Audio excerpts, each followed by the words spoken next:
and security of other countries, stop toppling the government of Venezuela, and return to the path of political solutions through dialogue and negotiations.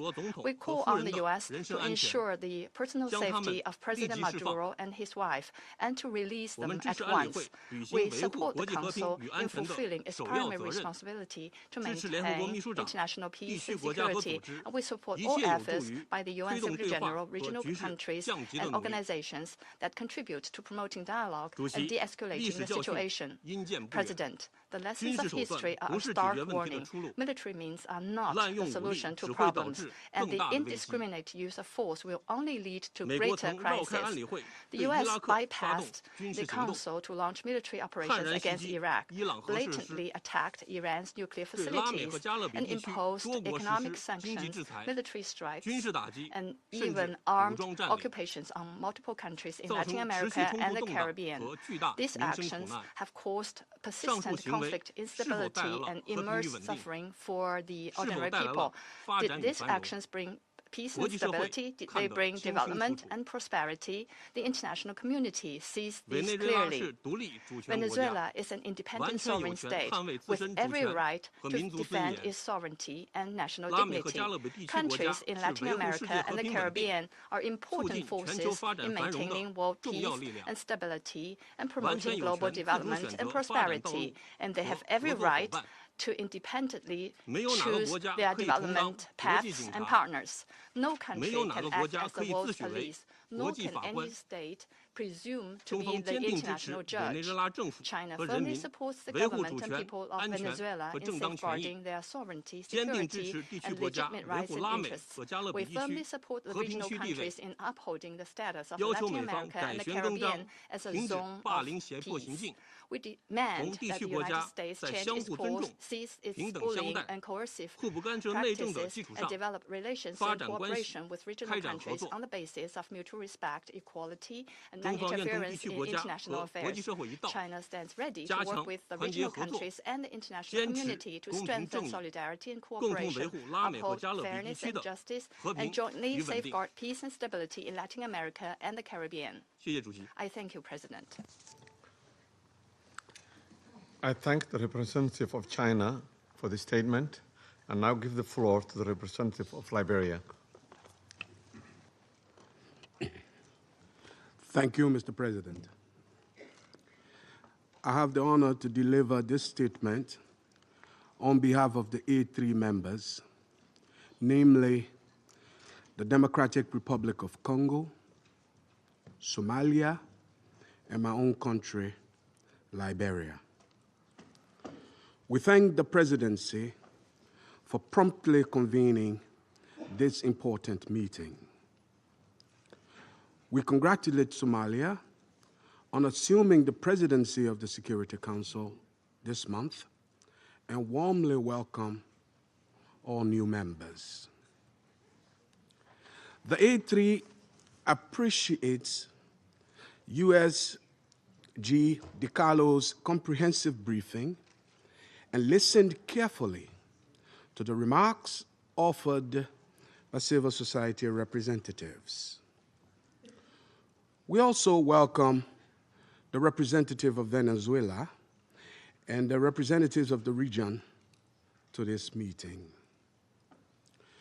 Mr. President, the A3 aligns itself with the recent communique of the African Union on the situation in the Bolivarian Republic of Venezuela and continues to monitor developments there with deep concerns. In particular, we note reports regarding the detention of President Nicolas Maduro and his wife and incidents involving Venezuelan institutions. Such developments present serious challenges not only to Venezuela's internal stability, but also underscore the imperative to safeguard the broader peace and security of the region.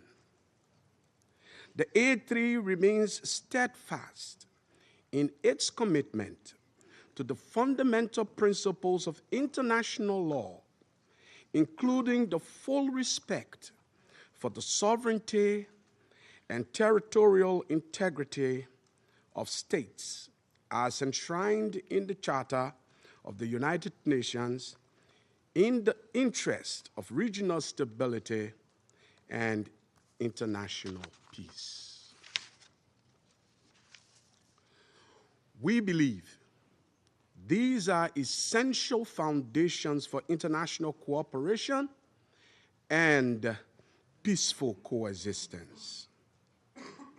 Our position underscores the importance of dialogue, the peaceful settlement of disputes, and respect for constitutional and institutional frameworks. Mr. President, the complex situation in Venezuela requires a comprehensive response that is both inclusive and nationally owned.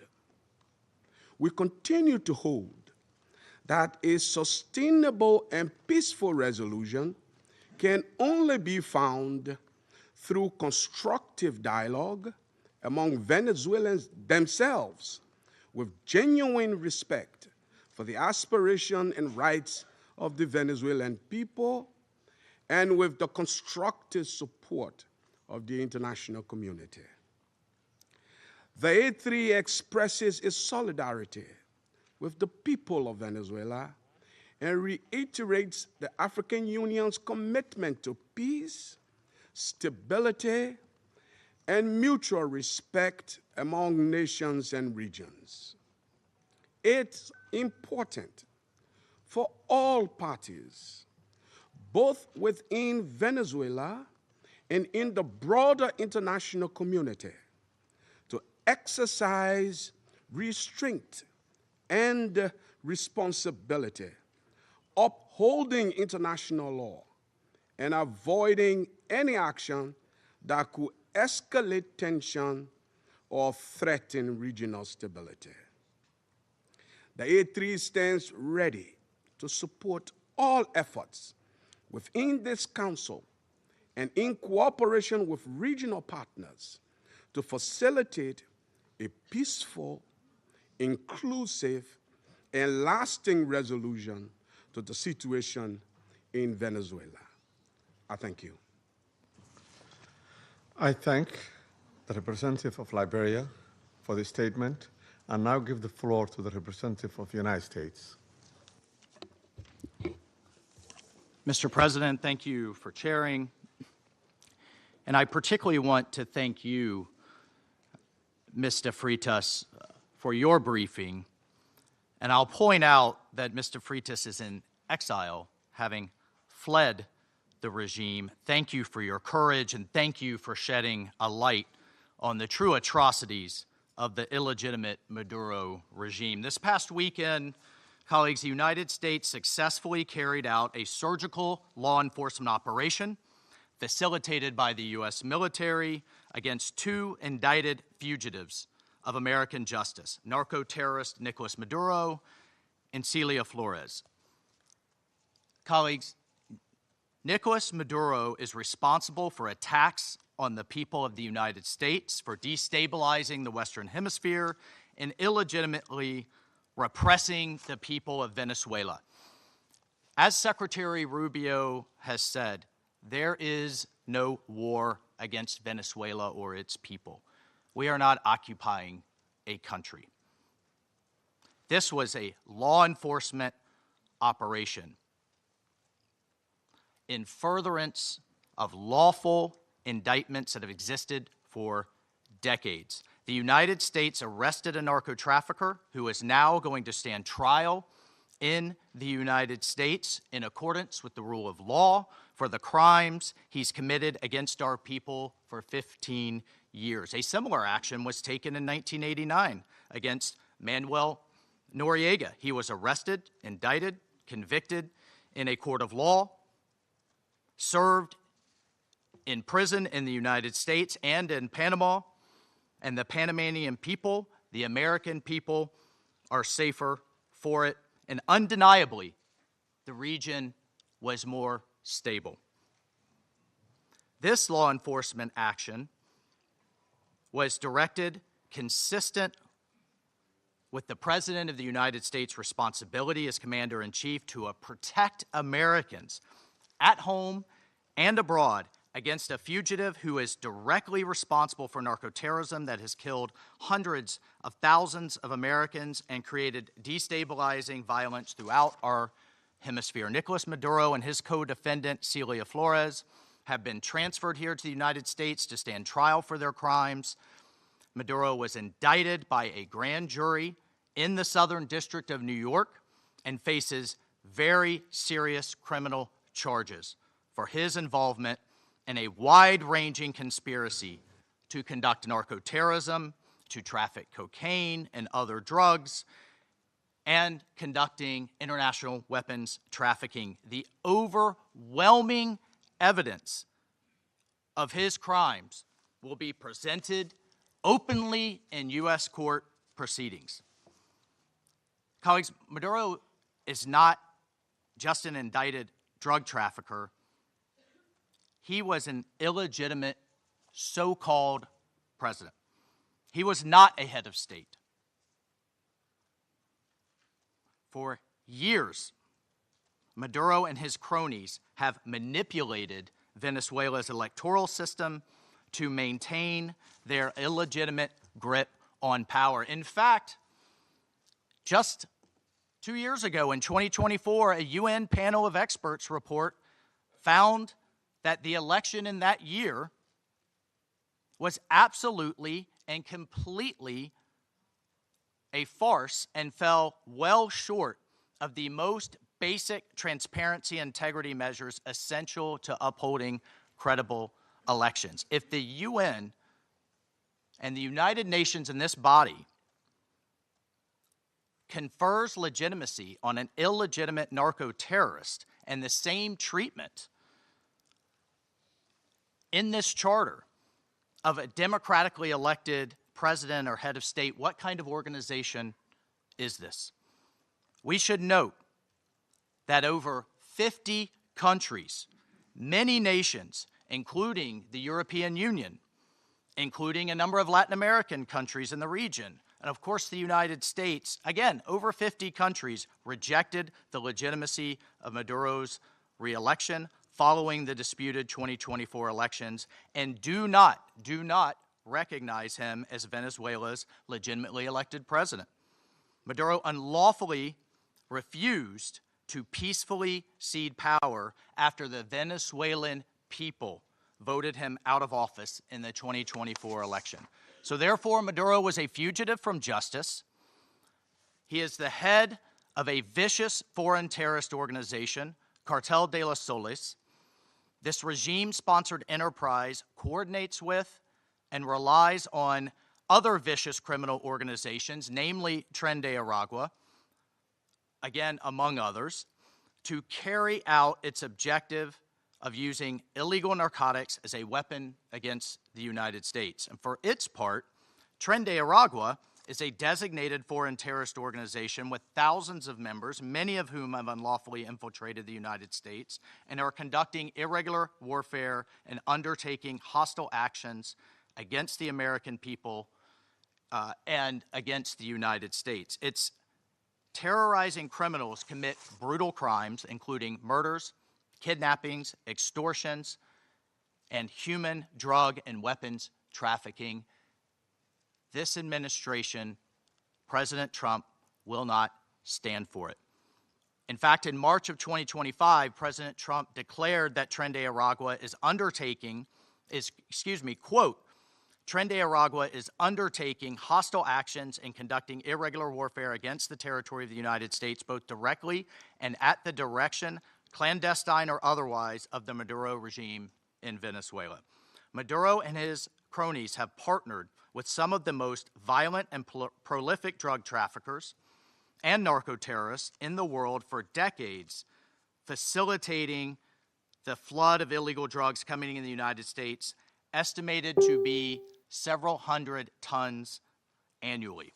He has become rich incredibly wealthy off the misery of untold numbers of Americans, Venezuelans, and others, aiding and abetting international terrorist organizations like Hezbollah, coordinating with corrupt Iranian officials, and other malign actors to influence not only the region, but to malignly influence the United States. In fact, in its own 2025 World Drug Report, the United Nations Office on Drugs and Crime identified Venezuela as a key trafficking route in the Western Hemisphere for illegal drugs, predominantly cocaine, entering the United States and increasingly Europe. As Secretary Rubio stated just yesterday, this is the Western Hemisphere. This is where we live, and we're not going to allow the Western Hemisphere to be used as a base of operation for our nation's adversaries and competitors and rivals of the United States.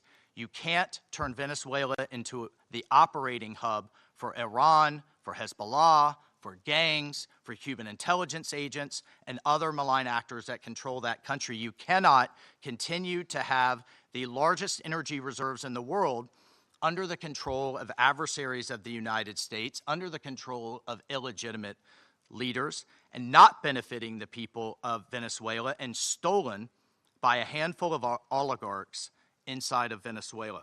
But it doesn't stop there. Numerous UN and international human rights organizations have issued reports documenting serious human rights abuses by the Maduro regime, including reports of extrajudicial killings, political prisoners, torture, and arbitrary and unlawful detentions.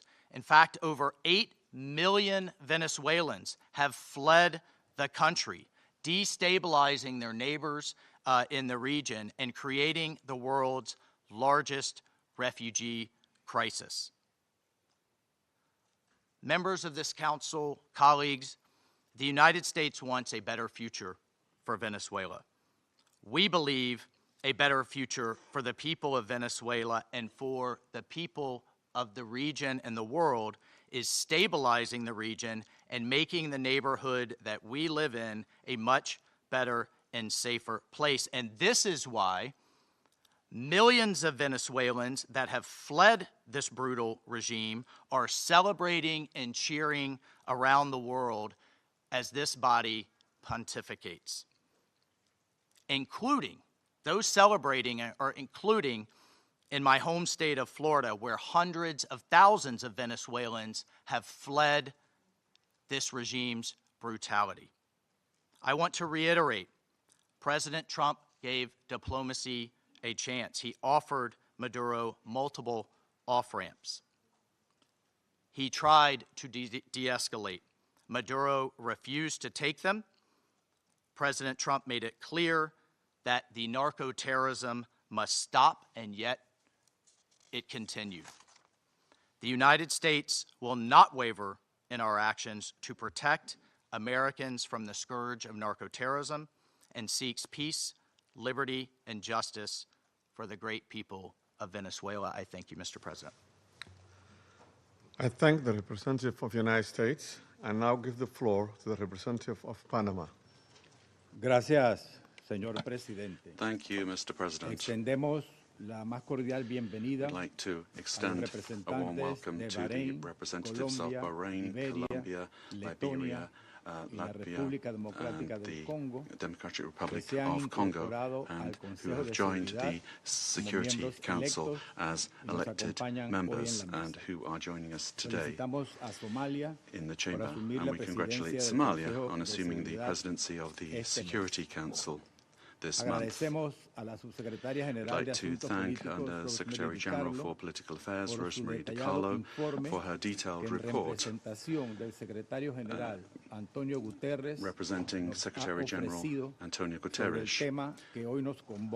She's briefed us on the situation under discussion today. We're also very grateful for the very valuable presentations by Mr. Jeffrey Sachs and Ms. Mercedes de Freitas.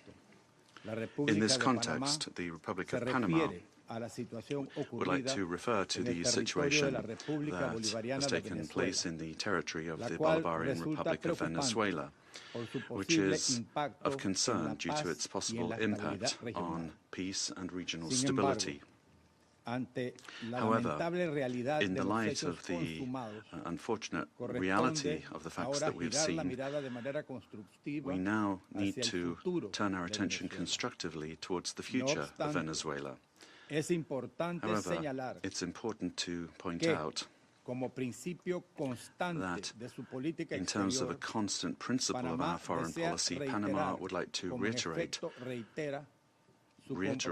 our unfailing commitment to multilateralism, to the sovereignty of states, and to the unrestricted respect for international law, especially the principles enshrined in the United Nations Charter, including non-intervention, respect for territorial integrity, and the prohibition of the use of force. This is mentioned in Article 2 of the United Nations Charter. These principles are, and they continue to be, the indispensable framework for the peaceful coexistence between nations.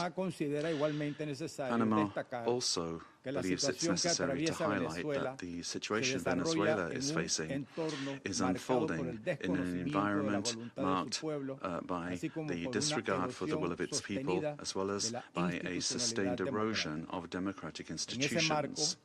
In this regard, Panama reiterates that it does not and will not recognize the authoritarian and illegitimate regime that has held Venezuelan men and women hostage, plunged them into one of the gravest political, social, humanitarian, and security crises in our region. Unfortunately, we have witnessed how the situation has gradually deteriorated under the regime, especially over the last year, with increased systemic erosion of democracy, the hollowing out of institutions, and the rise of authoritarian and repressive practices, which have contributed to an unfortunate outcome and therefore cannot be ignored by the international community. In particular, it is essential to call for the unconditional release of persons detained for political reasons. Many of them have been deprived of their liberty merely for raising their voices in a context in which dissent is not tolerated. From this moment on, we must demand that all political prisoners that the regime continues to hold hostage, Venezuelans and foreigners alike, be released without delay. Their physical well-being and safety must be guaranteed. Likewise, freedom of expression and the unequivocal respect for human rights must be immediately ensured. In this context, Panama underscores that its position does not stem solely from a principled democratic solidarity, but also from direct impact.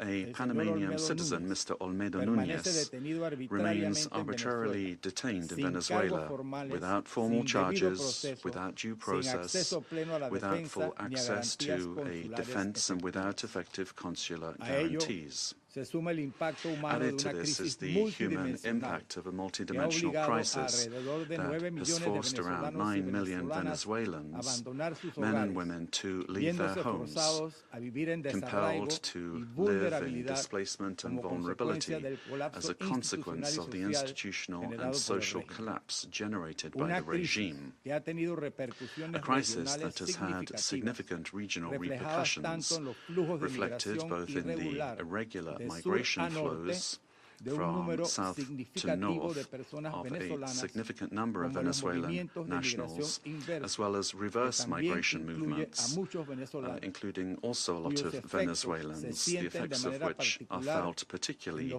in countries of transit and destination that this affects, including Panama. And this has decisively contributed to illegal migration. In the face of this reality, Panama issues a clear and firm call for Venezuela's short-term future to be fully democratic. Power emanates from the people, and as stated by His Excellency, the President of the Republic of Panama, José Raúl Molino, the people, the true sovereign, have already spoken at the polls, granting an indisputable victory with 70% of the votes on July 28, 2024, to the opposition candidate, Mr. Edmundo González Urrutia, as well as to Maria Corina Machado, who was prevented by the regime from running despite having won the primary with 93% of the votes on October 22, 2023. Additionally, the popularity of both has increased in recent months, including among police and military sectors. The elected government has the teams and work programs ready to be implemented immediately, guaranteeing an orderly transition that provides the rule of law, respect for human rights, and confidence. In line with this commitment, Panama proudly safeguards the electoral records that reliably certify said victory as testimony to the inalienable right of the Venezuelan people to determine their own political destiny. Recognizing any authority other than that of the elected president would amount to legitimizing electoral fraud, normalizing authoritarianism, and undermining the universal principle of free elections as the source of legitimacy. Likewise, any attempt to establish a permanent government headed by figures from the repressive apparatus, such as Delcy Rodriguez, would constitute continuity of the system and not a genuine transition. Any political solution must be peaceful, it must be democratic, and led by the Venezuelans, with the responsible assistance of the international community, including the United Nations and regional mechanisms such as the Organization of American States. Panama does not wish and would like to avoid a scenario in which Venezuela's reality simply evolves into a change from one crisis to another, one crisis replacing another. There can be no genuine transition with Madurismo if it remains. Or if we have the same power structures preserved under new names. Any arrangement that keeps figures associated with the repressive apparatus at the center of governance would, in practice, constitute continuity of the system and not a real transition. Comparative experience shows that merely nominal transitions tend to prolong conflicts, intensify migratory flows, and perpetuate regional instability to the detriment of international peace and security. Panama will always stand in solidarity with an orderly and democratic transition process, anchored in the popular will already expressed at the polls on July 28, 2024, aimed at restoring democratic institutions through an interim period strictly limited in time, the sole purpose of which is to create the conditions necessary for the effective exercise of the Venezuelan people's right to self-determination. As a country that recovered its democracy and sovereignty, Panama can state clearly that there can be no peace without legitimacy, nor legitimacy without democracy, and that every democracy is ultimately based on respect for the popular will. Mr. President, Panama, due to our commitment to multilateralism and international law, in its capacity as member of the Security Council, will continue to contribute responsibly to collective efforts aimed at preserving peace, strengthening democracy, and supporting legitimate and sustainable solutions anchored in the sovereign will of peoples and respect for international law. Thank you very much. I thank the representative of Panama for the statement and now give the floor to the representative of Latvia. Thank you, Mr. President. At the outset, I would like to congratulate Somalia on assuming the presidency of the United Nations Security Council in January, and wish you all success. Latvia takes its seat on the Council with a profound sense of honor and responsibility for this role. And let me thank Under-Secretary General Rosemarie DiCarlo for today's briefing on behalf of the Secretary General, and I thank the invited briefers. The Security Council bears primary responsibility for the global efforts to uphold peace, security, and rule of law worldwide. Latvia recalls that under all circumstances, the principles of international law and the UN Charter must be upheld. All efforts now focus on ensuring de-escalation and stability in Venezuela, based on inclusive dialogue and broad societal support. Latvia encourages all relevant actors to prioritize diplomatic efforts and work collectively towards a peaceful, democratic, and sustainable future for Venezuela. Latvia stands in solidarity with the people of Venezuela and their right to freedom and democracy, rights that were not respected by the Maduro regime during 2024 presidential elections and before, and which remain unmet to this day. The regime of Nicolas Maduro was rooted in mass repression, corruption, organized crime, including drug trafficking, and posed a grave threat to security of the region and the world. It has repeatedly violated the UN Charter and undermined international law, including through open support for Russia's aggression against Ukraine. The Maduro regime does not represent the will of the Venezuelan people and has relied on widespread, systematic repressions of human rights across the country to maintain power. 8 million Venezuelans have been forced to flee the country since 2014. Latvia also remains committed to working jointly together with partners to counter global transnational organized crime networks, including in Latin America and Caribbean. Such criminal activities place the lives of countless people at grave risk, particularly women and children. Addressing these challenges requires sustained cooperation in full respect of international law. Latvia continues to closely monitor the situation in Venezuela and stands prepared to continue working with its partners to support a peaceful, democratic, and just transition that reflects the aspirations of the Venezuelan people. And I thank you. I thank the representative of Latvia for her statement and now give the floor to the representative of Denmark. Thank you, Mr. President. And let me also thank Under-Secretary General DiCarlo for her briefing on behalf of the Secretary General.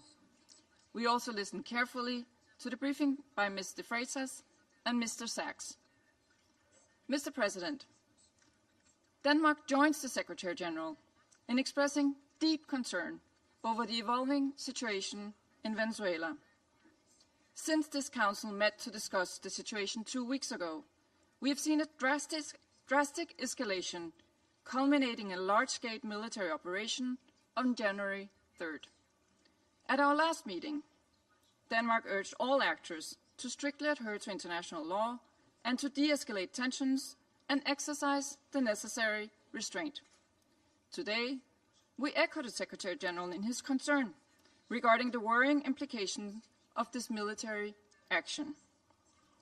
Independent of the situation in Venezuela, these developments constitute a dangerous precedent. International law and the UN Charter, as a pillar of the international security architecture, must be respected by all states. Denmark recalls the foundational principle of international law that forbids states from threatening or using force against another state's territorial integrity and political independence.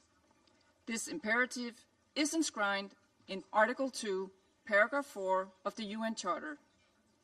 Members of the UN Security Council have a special responsibility to uphold these principles.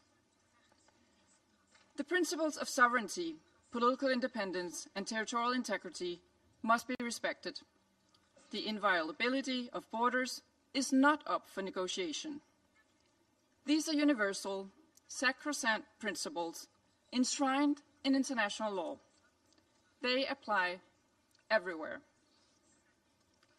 Mr. President, once again, Denmark calls on all parties to urgently de-escalate tensions that could threaten peace and stability in the region and beyond. International disputes should be settled by peaceful means, as stated in the UN Charter. We further call on all parties to exercise maximum restraint and to engage in dialogue and diplomacy. Denmark takes note of official statements from the United States government stating that the military operations are to combat drug trafficking and stem the illicit flow of illegal narcotics.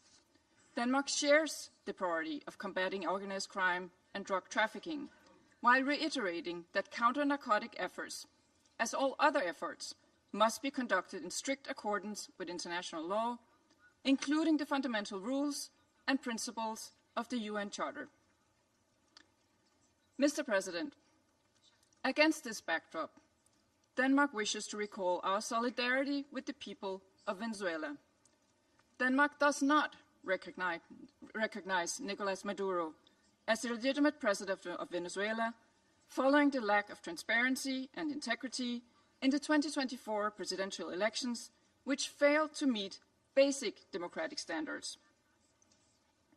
In Maduro's attempts to cling to power, his authoritarian regime grew increasingly oppressive. His regime bears responsibility for widespread and systematic violations of human rights against his fellow citizens, and he should be held accountable. The victims of the Maduro regime's alleged crimes against humanity have to be heard. The Venezuelan people have a right to democracy and self-determination exercised through peaceful, inclusive, and credible democratic processes, free from fear of political persecution, intimidation, or repression, and external political interference. This includes the rights of Venezuelans alone to determine their political, economic, and social future without coercion, pressure, or manipulation by external actors. No state should seek to influence political outcomes in Venezuela through the use or threat of force or through other means inconsistent with international law. Venezuela's future can be decided only by the Venezuelans. We call on all parties and stakeholders to come together for a negotiated and peaceful transition to democratic rule in a process led by and owned by Venezuelans. At this critical and uncertain time, it is imperative that all parties fully respect human rights and international law. Denmark remains committed to supporting Venezuela and the aspirations of its people on its path to lasting political stability. I thank you. I thank the representative of Denmark for her statement and now give the floor to the representative of the United Kingdom. Thank you, President. I congratulate Somalia on the assumption of the presidency of the Council for the month of January. And I thank our briefers for their remarks. Colleagues, the Venezuelan people have suffered for years. This Council now meets at a pivotal moment for Venezuela's future. Maduro's actions created extreme levels of poverty, violent repression, and failing basic services.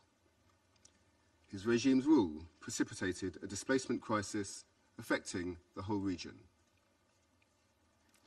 The United Kingdom has long been clear that Maduro's claim to power was fraudulent.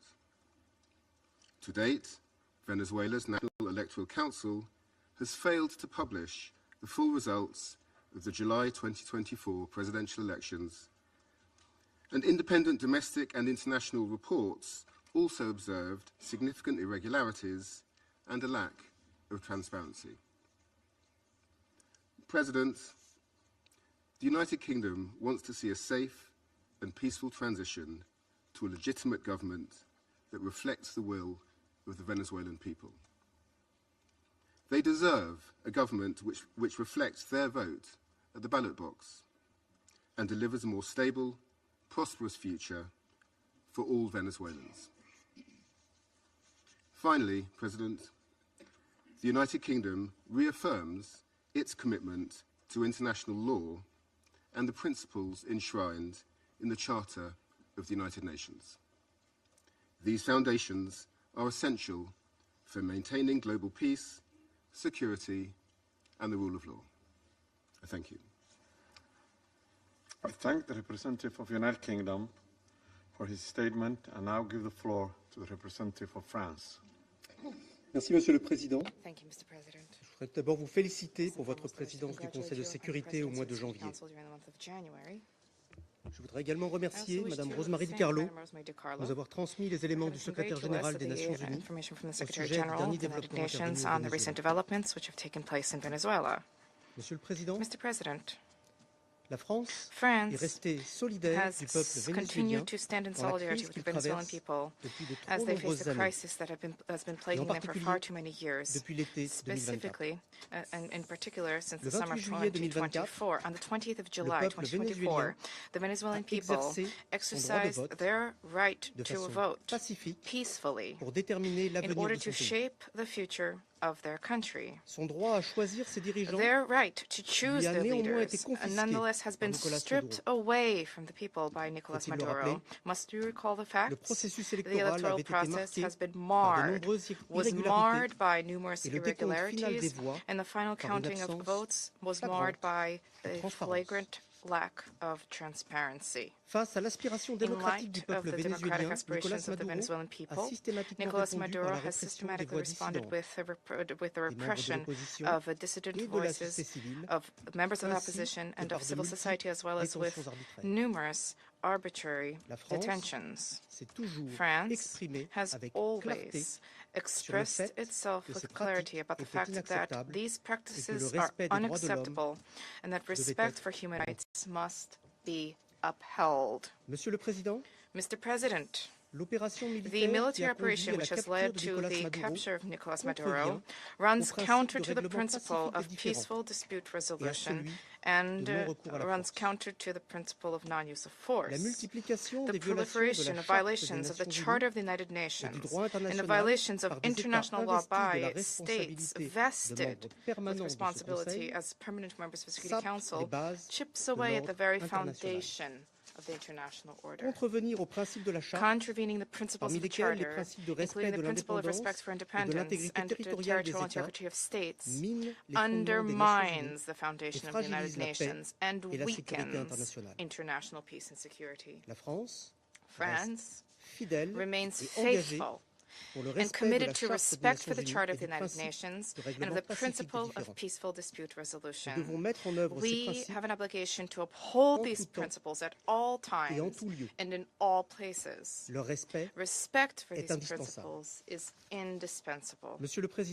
President, France wishes to reiterate our commitment to respect for the will of the Venezuelan people. The transition which is currently being opened up for Venezuela needs to be peaceful and democratic and carried out in a manner which respects the choice of the Venezuelan people, a sovereign people.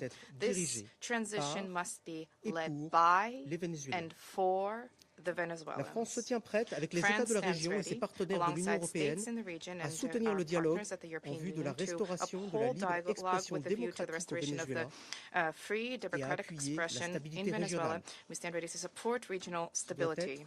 This also needs to be the role of the Security Council. Thank you. I thank the representative of France for the statement and now give the floor to the representative of Bahrain. Mr. President, I wish to take this opportunity to congratulate first and foremost the Federal Republic of Somalia on its presidency of the Security Council during this month of January. We wish you every success. We also wish to take this opportunity to thank delegations whose mandate at the Council ended, namely Algeria, Guyana, the Republic of Korea, Sierra Leone, as well as Slovenia. We wish to thank them for their significant contributions to the attainment of the goals and the mission of the Council. I also wish to thank Madam Rosemary DiCarlo, Undersecretary General for Political and Peacebuilding Affairs, for her valuable briefing related to the latest developments which have taken place in the Bolivarian Republic of Venezuela, and I wish to thank other briefers as well. We appreciate the reaffirmation by His Excellency the Secretary General of the United Nations, reaffirmation of the commitment to the fundamental principles of the Charter of the United Nations, a commitment to the peaceful diplomatic resolution of disputes. The Kingdom of Bahrain supports the call of the Secretary General for all stakeholders in Venezuela to engage in inclusive dialogue which guarantees respect for international law, and this in order to ease tensions, to preserve regional stability, and to avoid any potential adverse repercussions for security and stability in the region. The Kingdom of Bahrain also extends its support for efforts undertaken at the regional and international levels in order to reduce tensions and to enhance diplomatic means in order to provide for international peace and security. The Kingdom stresses the importance of the promotion of international cooperation in order to support all regional and international efforts which are geared towards combating international organized crime, trafficking in drugs, as well as scourges which are related to this. This undermines the stability of societies, undermines achievement of sustainable development. Therefore, these issues need to be dealt with in accordance with international relevant conventions. By way of conclusion, the Kingdom of Bahrain reaffirms our support for regional and international efforts to achieve a political, lasting solution in the Bolivarian Republic of Venezuela. This needs to be achieved through regional cooperation and with respect for national sovereignty. The goal is to provide for security and stability in Venezuela, to avoid risks of conflict and division, to protect civil peace, and to contribute to the preservation of regional security and stability, as well as international peace and security. Thank you, Mr. President. I thank the representative of Bahrain for the statement and now give the floor to the representative of Pakistan. Thank you, Mr. President. Allow me to begin by congratulating Somalia on its assumption of the presidency for this month and assuring you of my delegation's full support and cooperation. We welcome the new members joining the Council. I thank Undersecretary General Rosemary DiCarlo for reading out the remarks of the Secretary General and the valuable briefing. We also take note of the views shared by Mr. Jeffrey Sachs and Ms. Mercedes de Freitas. I welcome the participation of the permanent representative of Venezuela alongside the representatives of other countries from the region and beyond in the meeting. Mr. President, Pakistan views the recent developments in Venezuela with profound concern. In a world already beset by multiple crises, escalating tensions and instability in the Caribbean do not augur well for regional and international peace and security. The UN Charter enjoins us to refrain from the threat or use of force against the territorial integrity or political independence of any state.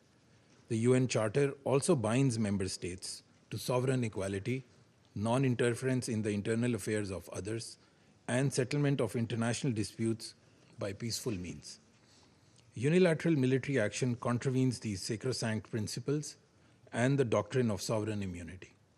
Such actions set dangerous precedents that risk eroding the foundations of the global legal framework.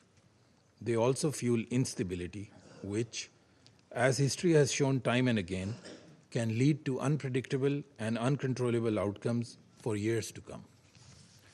Mr. President, at this critical juncture, the path forward must be one of dialogue and diplomacy. Durable solutions to political differences can only be found through peaceful means, with full respect for the will of the Venezuelan people, free from any external interference. We hope that Latin American and the Caribbean region, as a zone of peace, will remain free from conflict and confrontation and continue its march towards enhanced regional cooperation and improved prosperity for the people. We urge all parties to exercise maximum restraint, de-escalate tensions, pursue peaceful coexistence, refrain from any actions that could exacerbate the volatile situation, and engage in dialogue, including by utilizing the sincere offers of mediation. The good offices of the Secretary General also always remain available for that purpose. Lastly, Mr. President, I affirm Pakistan's commitment to contributing constructively to the discharge of the Security Council's primary responsibility for addressing the threat to international peace and security by diffusing tensions, promoting pacific settlement, and upholding respect for international law and the UN Charter. Peace and stability of Venezuela and the welfare and prosperity of its people, with full ownership, must be the overriding objective of all efforts. I thank you. I thank the representative of Pakistan for the statement and now give the floor to the representative of Greece. Thank you, Mr. President. At the outset, I would like to congratulate Somalia for assuming the presidency of the Council for the month of January, and I would like to welcome the newly elected members joining the Council. I would also like to thank USG DiCarlo for her briefing on behalf of the Secretary General, as well as Mr. Sachs and Ms. De Freitas for their remarks. Mr. President, Greece is closely monitoring developments in Venezuela. We urge all actors to exercise maximum restraint and to refrain from actions that would deepen the crisis and undermine prospects for peace and stability. Greece reiterates that the Charter of the United Nations and international law, including human rights law, must always be respected. We also recall the obligation of all parties to protect civilians, especially in times of heightened tensions. Greece shares the priority of combating transnational organized crime and drug trafficking, which pose a significant security threat worldwide. We reiterate that these challenges should be addressed through sustained cooperation in full respect of international law. Mr. President, Greece firmly believes that dialogue and diplomacy are the only viable tools for a peaceful transition and a sustainable resolution of the crisis. We join the Secretary General in encouraging all actors in Venezuela to engage in inclusive and meaningful dialogue in full respect of human rights, democratic principles, and the rule of law. We have long been clear that Nicolas Maduro's and illegitimate president's claim to power lacks legitimacy. Greece has not recognized the results of the rigged elections of July 28, 2024, and has always supported initiatives aimed at achieving a democratic solution for Venezuela. We stand firmly with the people of Venezuela in their pursuit of a democratic future, and we express the hope that the recent events will lead to this effect. The voices of all Venezuelans need to be heard, and they deserve governance that reflects their will through peaceful and inclusive processes. In this spirit, we will continue to support efforts aimed at achieving a peaceful, negotiated transition that ensures the will of all Venezuelans is fully respected. Greece stands ready to support all regional and international efforts aimed at the peaceful resolution of the crisis in line with the Charter of the United Nations and international law. I thank you. I thank the representative of Greece for this statement and now give the floor to the representative of Bolivarian Republic of Venezuela.